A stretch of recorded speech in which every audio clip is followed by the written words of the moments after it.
It's all about fishing. It's all about hunting. It's all about the great outdoors.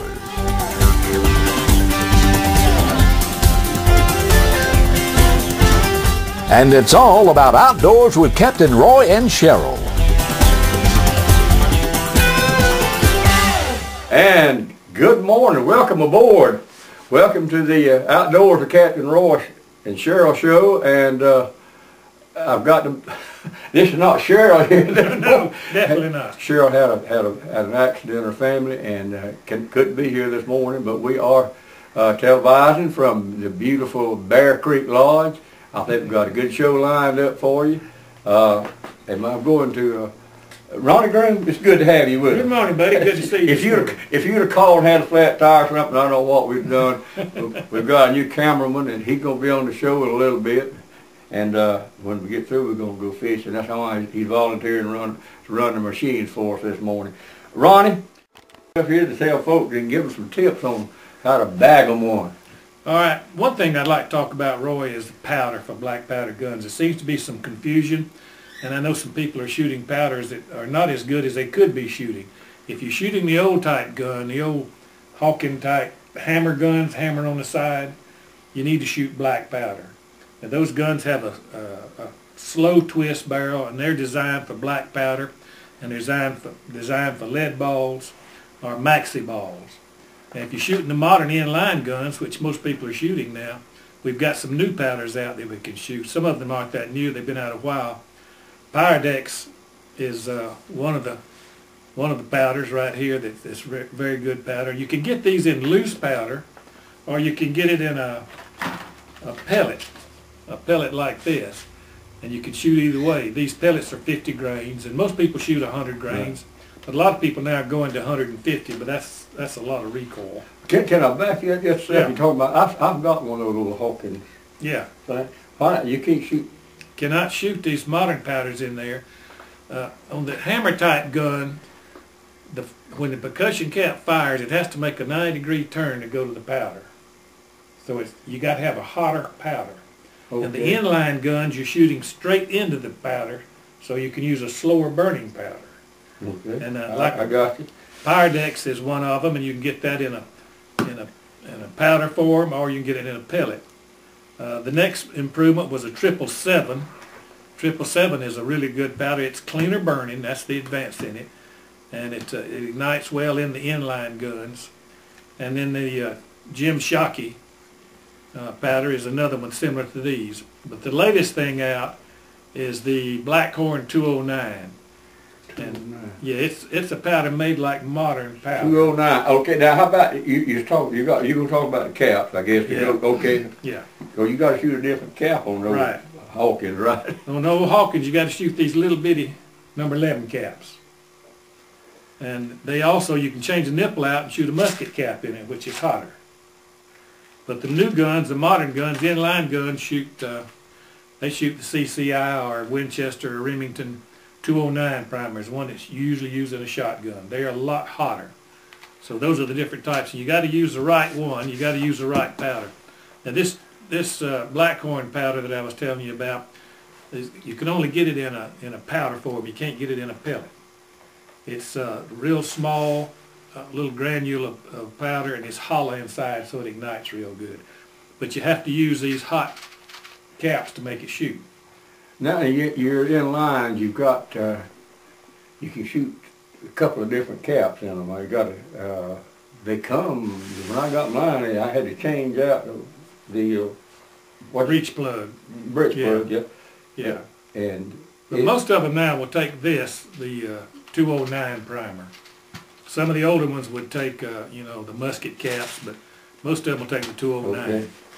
And that gives you a hotter. Right. Hotter cap there anyway, don't it? Right.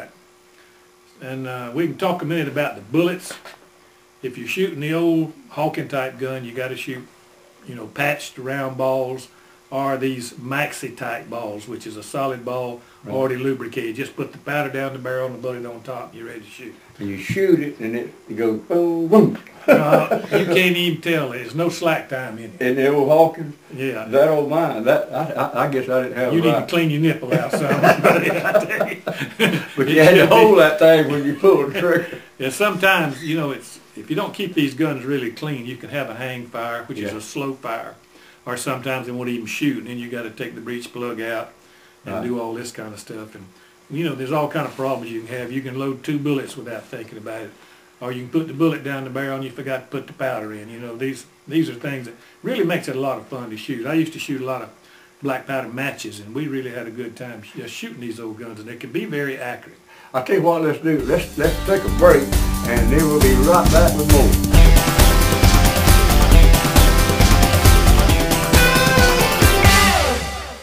My name's Captain Rick Corley. I'm a SAMS accredited Marine Surveyor, NAM certified Marine Surveyor, and IAME certified Marine Investigator. Been surveying since 1969. Was taught by my father, who is the oldest, longest practicing Marine Surveyor in the world.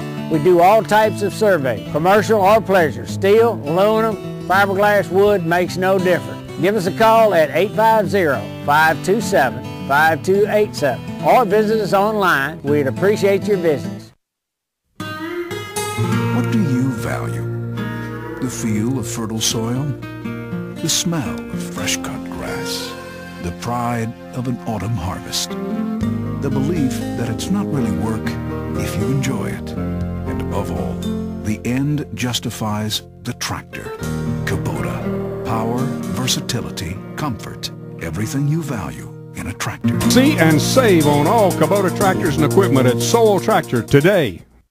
I tell you what I like about Coram. I like the food, I like the price, I like the quality, I like the quantity of it. But what I like most about Coram Steak and Eggs is I like that friendly atmosphere that I always find when I'm down out there. It's owned and operated by Linda and Willie Coram. They are the original, and they're open 24 hours a day, 7 days a week, and their breakfast out of this world. And my favorite is the world famous Coram Heavenly Hash. Coram Steak and Egg, 804 South Tyndall Parkway.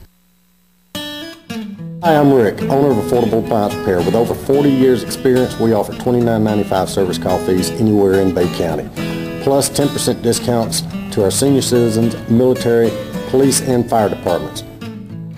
If you're tired of high appliance repair costs, call us, Affordable Appliance Repair, 215-2550. That's 215-2550.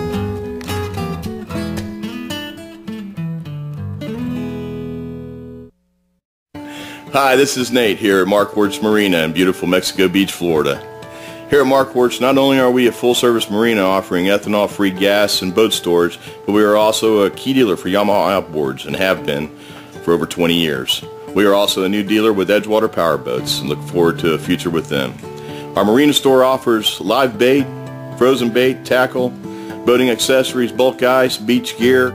Marina, our focus is on complete customer service and satisfaction. So come on down and see us here off of Highway 98 in downtown Mexico Beach. The bullets over there, you didn't get through. Well, we didn't talk about the bullets for the inline guns. They shoot these Sabot bullets.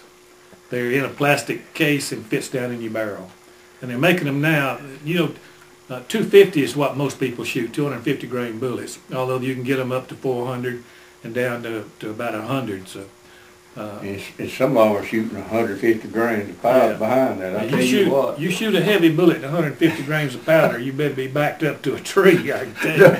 Not right up to it, that knock back into it, yeah. That works real well.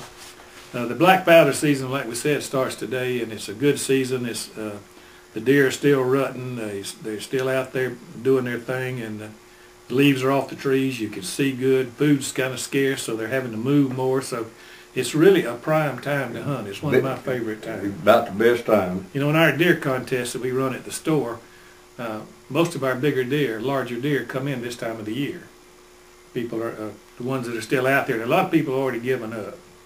But this is not the time to give up. This is the time to get out there. And stay on your stand as long as you can. Yeah.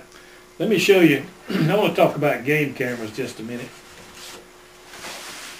This right here, this first picture I'm going to show is a picture of a deer that Steve Shea killed. Most of you probably familiar with that. It's a picture. It's a deer that he killed. This is a picture he got with his game camera, so he knew the deer was there. That's the advantage of a game camera. Now here's another picture. This second picture I'm showing you here is a picture of Steve with his deer, and this deer scored 150 and an 8. This is a real fine Florida deer. And another point I want to make on this is that our deer will get to a good size if you let them grow. Ronnie, I have a minute wanted me to ask you a question. If you, and I said, well, he may or may not know. Do you know what the Florida record is on Boone and Crockett? No, I don't know what it is, but there are one or two I think that have made Boone and Crockett. Now the Florida record, you got to score 125, and there's a world of those around here. This one that Steve killed obviously would make it very easily. But I don't know exactly what would you think he was scored, Ronnie? You saw the deer, didn't you? Steve? Yeah. 150 and an 8. 150? Yeah, yeah. The last picture I'm going to show you right here. A lot of people say that big deer won't come to a feeder. Well, here's a picture of two right here coming to a feeder. Coming up to a feeder. And because of this photograph here, a good customer of ours killed that deer, and here's his horns right here. I'll show you. And you can see this is a good deer. He's 5.5 years old, and he's a good mature deer. But it takes some age. If you kill them when they're spikes, they're not going to get this size. So you got to be careful and let your deer grow. Let them go. Let them grow. You kill a small, you don't have much to brag about, do you? Get some good meat, but right now, if people want to rattle a deer, now's the time. If you go out there when they're not in rut, you waste your time. You stand rattling, trying to call a buck to you when there's not any does out there that's ready to mate. But they're rutting now, folks. And Ronnie's got some horns. These are rattling horns. These are artificial horns that's made by Primos, and they'll work. A lot of people are under the impression that you got to have real deer horns to rattle, and some people even say you got to have one horn off of one deer and another horn off the other to rattle together. I got a buddy that rattled up a deer with an arrow on his bow, rattling on his bow, and he rattled it up. So, any kind of rattling would do. But I would really advise you to, if you're going to rattle, to paint your rattling horns orange. Right.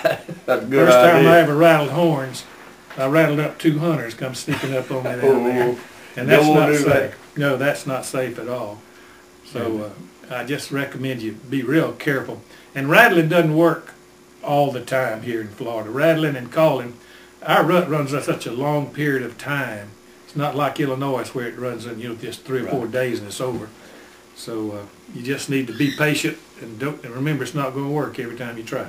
And what do? You hit those horns and just sit there, and it don't just tinkle them together. Yeah. You can start off easy at first in case they're close, but if nothing happens in 30 minutes, do it again and really clang them. And they really fight. They're fierce when they start that fighting. So don't be bashful about making a noise.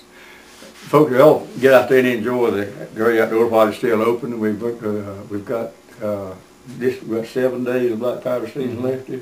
And it's to me one of the prime times of the year to go out there and kill a big buck. But wear the arm. Be sure if you're going to rattle horn, have orange or something on so people can see. And we've got to take a break. We'll be right back.